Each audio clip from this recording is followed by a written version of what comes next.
the open road. Do you remember when we used to be able to take trips? I do. This was just 2 short weeks ago, before America changed.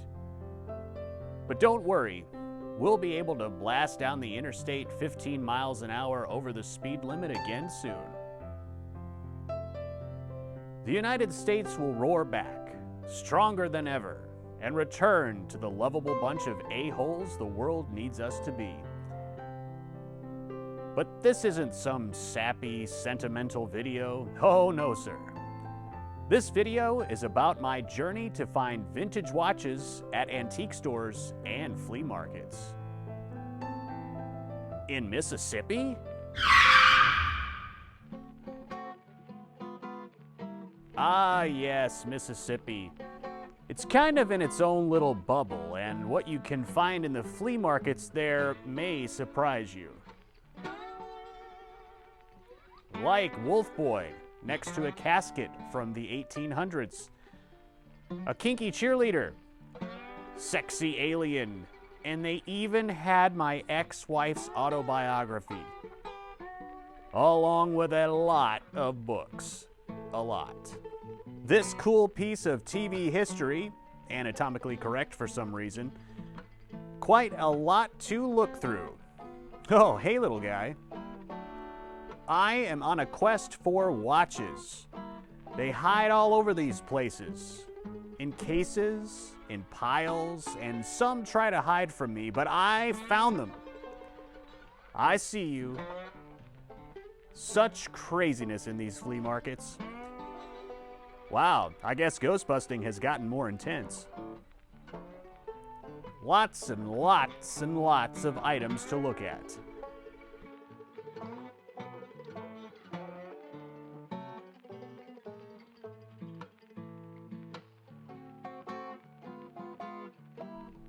I'm sorry, what in the... But probably the most important thing to remember, and I can't stress this enough about flea markets, is don't wake the baby. All right, guys, welcome to Watch Me Go Broke. This episode is all about some flea market watches and some antique store watches that I was able to pick up as I crisscrossed the southern United States, really in search of cool watches. I think I might have found a couple, but this is just sort of a video about what I found and what you can find at flea markets if you know where to look. On my wrist today is going to be the Islander from LongIslandWatch.com. One of the coolest things that I found in any flea market, it was actually at an antique store, I found a picture of Phil Collins. I've never seen this picture before. I like Phil Collins. I think he's really cool. He's drinking a soda or something from McDonald's. I would put this photo probably at circa 1986, 7, somewhere like that. I can't tell if his hair is long or short in the photo. But generally, we have seen him in concert wearing that shirt, so I don't know, man. I don't know. Pretty cool, pretty vintage. I bought it for $1, and in case you didn't know who it was, it's written on there, so that's good. So that was my first flea market find. That was really the first buy that I did, and really this kind of made the whole trip worth it. So watch number 1 is going to be a Gruen Precision from the 1960s. I had really been eyeing these watches for quite some time because I had seen that Sean Connery had worn one in Dr. No, although you really can't see it. That was the Gruen Precision 510 that he wore, so not this particular model. But ever since then, I was like, well, hey, if it's cool enough for James Bond, it's cool enough for me. I know on eBay you can pick these up for, you know, very cheap, but I figured, hey, this one was running. It keeps very good time. It's hand wind. That's really all I know about it. I did have to do a little bit of work on this one. The hands were very misaligned, and you can see where it looks like the hour hand has been scraping the dial. So not sure if it had taken a bump or a shock or something along those lines. I got the hands aligned as best I could. I didn't really want to mess with this too much because it is vintage and, you know, things can become brittle over time, and I definitely had just gotten it, so I wanted to make sure that I kept it in decent condition. This is just a strap that I had on another watch here at the house, so I changed it out to that little 18 millimeter leather watch band. This is a 34 millimeter Gruen, if I forgot to mention that. The back, Gruen Precision, waterproof, shock resistant, magnetic or anti-magnetic. So that was my first find, and I really like it. I really have enjoyed wearing this watch since I got it. So yeah, really, really cool. This is watch number 2. This is an outstanding find. This is going to be a Fortis Marine Master. It is missing the bezel. I don't have a lot of information on it. I believe the movement is a Valjoux 7733, so they stopped making those in about, I think it was 1970, something like that. But for all intensive purposes, this watch is from the 1960s, maybe circa 1969. That's really all that I could find about it. An interesting story, when I was at, this was a flea market that I found this one at. And the fella that was selling a bunch of watches, same guy that I picked up the Gruen from, he said, hey, you know, I got a couple of bins of watches in the truck. You know, I haven't even looked through them. If you want, I'll bring them in. You can search through them. If there's anything you like, I'll make you a good deal on it. And I said, okay, great. So I was going through these bins and I found this, and instantly I recognized the name Fortis. I've been wanting to get a Fortis like forever. You know, I think they are really cool looking watches. But so knowing that it was a Fortis, I knew that much. So I knew that it was going to be something that I probably was going to want. Now, it was not running when I got it, but I was able to snag this from him for $75. And I think that is an outstanding deal. And those are the kind of deals that you can find at flea markets if you haggle, things like that. But flea markets, you know, you're not going to find, you know, new watches. You're going to find antique watches, vintage watches. This was just an unbelievable find that I was really excited about. Now, it was not running when I got it, and the chronograph hands were actually, you know, stuck at the 3 o'clock position. This pusher would not reset. This would click, but nothing would happen, and of course, the watch was not running. I was able to fiddle around, and I'm not a watch expert. I don't claim to be one on this channel. You know, everything that I say, you guys can kind of take with a grain of salt. I am just, you know, a regular guy that likes watches. So there wasn't a whole lot I could do, and I didn't really want to mess with it before I have it serviced to get it running again. But I was able to get it running. And when I first started, it would only run if it was face up. If you did any other direction, it would not run. But now I've been able to get it to run in all directions except for face down.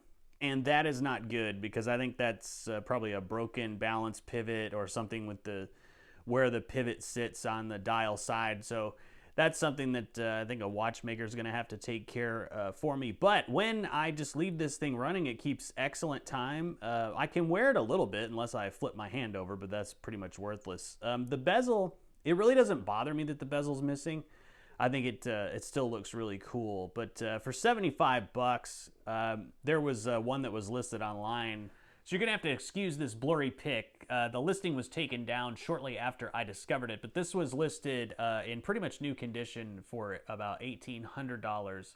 So I was excited when I saw that, and the closest watch that I've been able to find to this particular Fortis is this Royce watch that pretty much has the same features. And I haven't been able to find anything about this, so guys, in the comments, if you know anything about these, please let me know. I did put this on another watch forum just for suggestions about where I could possibly get it serviced. And, you know, someone recommended a place that's close to where I am, so I may take it to them. But look at that acrylic crystal. Wow. Just cool. I mean, it looks just amazing. The crown is not going to be signed. This is 38 millimeters, really cool, like very small, you know, made around the time, you know, of the Speedmaster. I don't know if this was ever in the the running to be a space watch? Probably not. I mean, it's a Marine Master, so it's really a I guess a sailor's watch, for lack of a better term, from best I can describe. But the Valjoux 7733 or the 7730, I mean, they're just legendary movements. You know, it's hand wind. Don't know if you can hear that winding. You know, not great. You know, it's a little clunky, a little you know, gritty. I mean, it definitely needs some service, but I'm able to set the time and everything like that. So getting this one serviced, and it didn't come on a strap. I just had an Omega strap. I thought it was fitting for the time period of this watch. So yeah, guys, 75 bucks. That made the whole trip worth it right there, I think. What do you guys think? Let me know in the comments. So this is the third watch today. It's a vintage Hamilton self-winding. I don't really know a whole lot about this watch, but I certainly know the name Hamilton, so that was kind of attractive to me. It was not, it'll run for, let me see if I can do it here.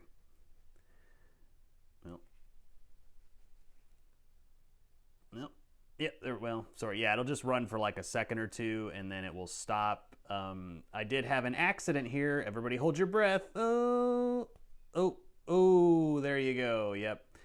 I pulled the crown out. It is very rusty. Shoot, where'd that go? Oh, my goodness. Did I lose it? Well, doesn't matter. It's broken anyway. But, yeah, so that kind of snapped off. Taking the back off, there was a little bit of rust around the movement, so I don't know if it had some water damage. But if I can find a movement, definitely the dial and the hands and the case are salvageable. Just got to get another crown and stem, and I could probably have this up and running, or maybe take it to a watchmaker. I don't know the value of this. Probably not a tremendous amount of money that it's worth at this point. But gosh, these vintage watches, they're just so great looking. And you know, this is a decent size. I didn't measure it yet, so I'm not sure what the size is, but certainly a good call for me to buy it, I would think. But one thing that you should watch out for, and I took this off, it wasn't like this when I got it, is you're going to want to take a look at the bracelets if you ever get something from a flea market. This bracelet, it looks vintage, and it looks like it fits with the watch, but it's not. This is just a Walmart special you know, replacement watch band that you can get. And how you can tell, this is just an adjustable, you know, adjustable to, I think all the way up to 20 millimeters down to 16 millimeters. That's how you can really tell. So you want to be very careful, you know, especially when you're haggling. You can say, hey, well, this isn't the original bracelet that it comes on, things like that, if you find a good find there. So yeah, the Gruen actually came on one of these as well, and I was fooled in the beginning until, you know, I kind of, you know, really started looking and investigating. But also, I would recommend definitely have them, you know, crank the watch up for you, or show you that it's running, and have them set the time. You certainly, especially with these vintage watches, you don't want to be the one that breaks it right in front of the guy, because then you're going to have to buy it. So I would very much recommend that you allow them to do everything. And once they do, I think maybe then you can be kind of careful, but I would definitely not do it unless you're serious about buying it, because, you know, you never know. These are things that are very old. A lot of them have never been serviced, and you can get yourself into some trouble. So watch number 4 today is another Hamilton self-winding. This is very 70s with the oval shaped day-date complication at the 6 o'clock position. Obviously, I didn't even polywatch any of this yet, you know, to clean it up.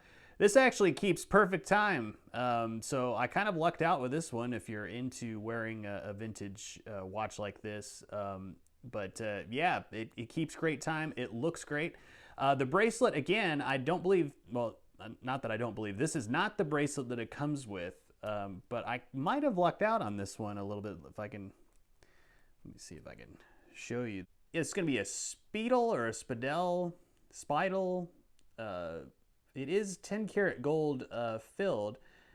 It is Japanese, so I don't know if there's anything worth saving, but since it is gold filled, you're not having the gold flake off or anything on these center links or on the back. So this being, you know, vintage is, you know, it's holding its colors, which is really cool. So I don't think these are really worth anything. Looking at eBay, you know, there's not a whole lot of you know, price expensiveness.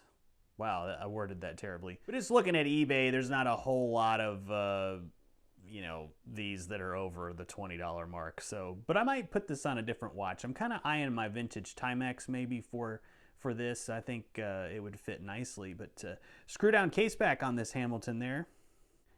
So we've got gold electroplate bezel, copyright Hamilton, stainless steel back, water resistance, and then a serial number there.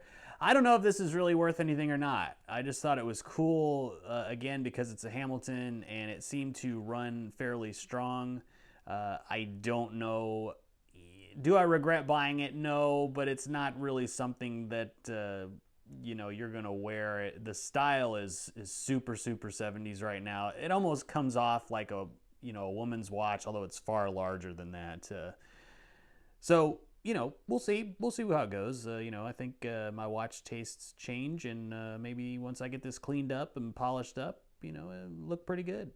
This last piece is really cool. This is going to be a Milo S or Milos. I'm not sure how you say it. They're not really worth anything, but I just thought, it's hand wind.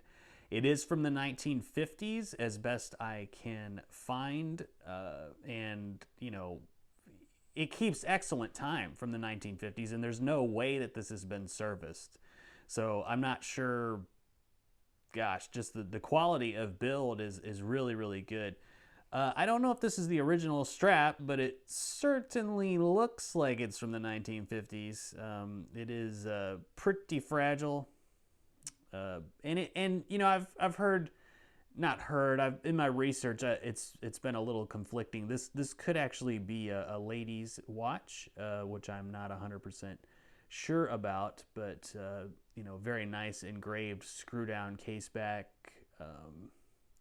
Yeah, I mean it's just lovely. It's just lovely looking. Again, a beautiful domed acrylic crystal, and gosh, I just think it looks fantastic. Break proof.